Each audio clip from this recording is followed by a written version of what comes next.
Tapi di hukum Islam ini, kalau ada seseorang yang berada di negeri, dia tidak bisa menampilkan keimanannya, tidak bisa menampakkan agamanya, di syariat kita ada hukum namanya wajib berhijrah. Wajib untuk apa? Berhijrah. Karena itu Nabi dan para sahabatnya berhijrah meninggalkan Mekah. Iya, meninggalkan Mekah. Dan Mekah itu adalah tanah yang paling utama di atas muka bumi ini. Bersamaan dengan itu, pernah Nabi Muhammad dan para sahabat diperintah apa? Berhijrah meninggalkan Mekah.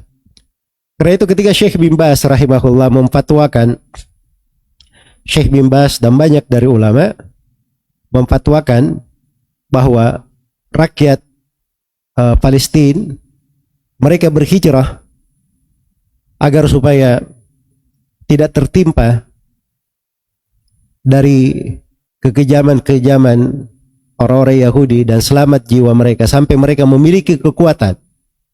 Itu banyak yang mengingkari. Kami nggak mau tinggalkan. Di sini ada Masjidil Aqsa. Baik di Mekah ada masjid apa? Hah? Masjidil Haram. Ada Masjidil Haram. Yang mana yang lebih afdal? Masjidil Aqsa atau Masjidil Haram? Masjidil Haram. Baik yang berhijrah meninggalkan Masjidil Haram, orang yang lebih baik dari saya, dari anda semuanya. Nabi Muhammad SAW dan para sahabatnya berhijrah juga. Iya. Karena itu masalahnya, masalah nyawa seorang mukmin itu, satu nyawa yang hilang dari seorang mukmin itu bukan sembarangan. Bukan sembarangan. Jelas ya? Hilangnya nyawa seorang mukmin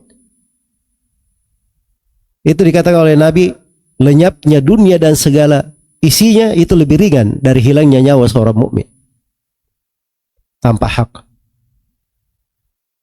Iya. Jadi itu akal sehat namanya. Akal sehat. Dari sudut kekuatan, kemampuan, semua orang itu paham. Kemampuan orang-orang Yahudi dan bagaimana persenjataan mereka. Itu kalau mau dihabiskan semua Palestina itu bukan hitung satu hari, hitung jam saja habis semuanya. Jelas ya?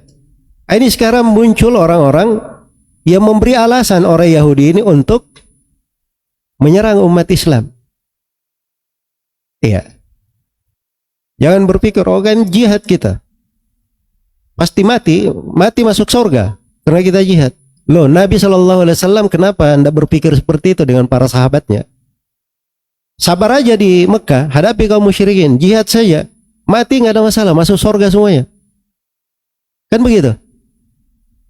Ya cuma kalau semuanya mati, agama ini tidak mungkin sampai kepada kita. Nah, itu akal sehat namanya.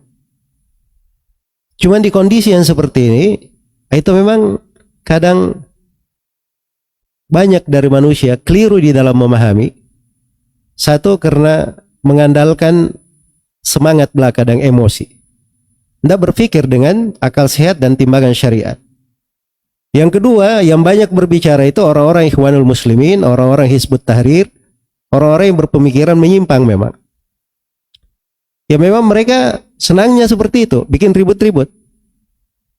Iya. Bikin ribut-ribut. Baik menyerang Yahudi, Yahudi mati berapa ribu. Setelah itu apa yang terjadi? Saudara-saudara kita mati lebih banyak daripada itu. Wafat lebih banyak daripada itu. Dan itu tidak ada di hukum jihad di buku manapun. Ada syariat jihad seperti itu. Bahkan Ibnu Abil Izz rahimahullahu ta'ala menukil kesepakatan dan dinukil pula oleh lainnya dari para ulama bahwa jihad apapun yang tidak membuat kekalahan terhadap musuh, jihad apapun yang membawa kekalahan kaum mukminin, maka itu adalah jihad yang diharamkan, tidak diperbolehkan. Itu akal sehat namanya. Tuntunan syariat. Tuntunan syariat. Karena itu di dalam menghadapi permasalahan-permasalahan harus ditimbang dengan timbangan-timbangan syariat. Ini dulu ini kalau kita lihat ya wilayah Palestina itu dari puluhan tahun yang lalu itu wilayahnya luas. Wilayahnya luas. Ketika diproklamirkan negara Yahudi ini itu mengambil sebagian dari tanah, tapi wilayah Palestina masih luas. Sekarang kalau dilihat di peta itu sisa sedikit sekali. Sisa sedikit sekali. Cara masuknya seperti itu, bikin keributan, dibom sana sini, kemudian diblokir oleh orang Yahudi, masuk ke wilayah mereka. Begitu sedikit demi sedikit. Jadi kita ini hidup juga harus cerdas. Iya. Jangan selalu ini peperangan itu haknya saudara-saudara kita, rakyat Palestina untuk meraih kemerdekaannya. Kemerdekaan apa yang mereka dapatkan dengan cara yang seperti itu? Kemudian yang melakukannya siapa? Sekelompok manusia yang asal-usulnya harus dipertanyakan dari mana.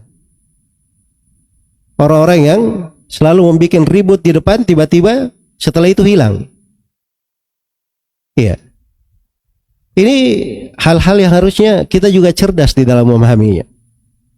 Karena itulah dalam kejadian-kejadian seorang itu dia melihat apa sebab terjadinya, akar masalah itu apa.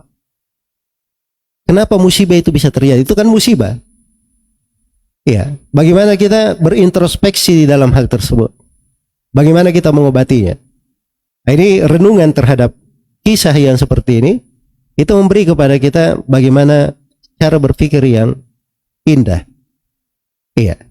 Karena ini menggambarkan kisah ini antara Nabi Musa dan Fir'aun. Ini menggambarkan bagaimana teraih kejayaan tersebut. Juga memberi kepada kita pelajaran apa sebab-sebab yang membinasakan umat-umat. Nah, dari situ kita bisa membangun pijakan-pijakan yang indah di dalam kehidupan kita.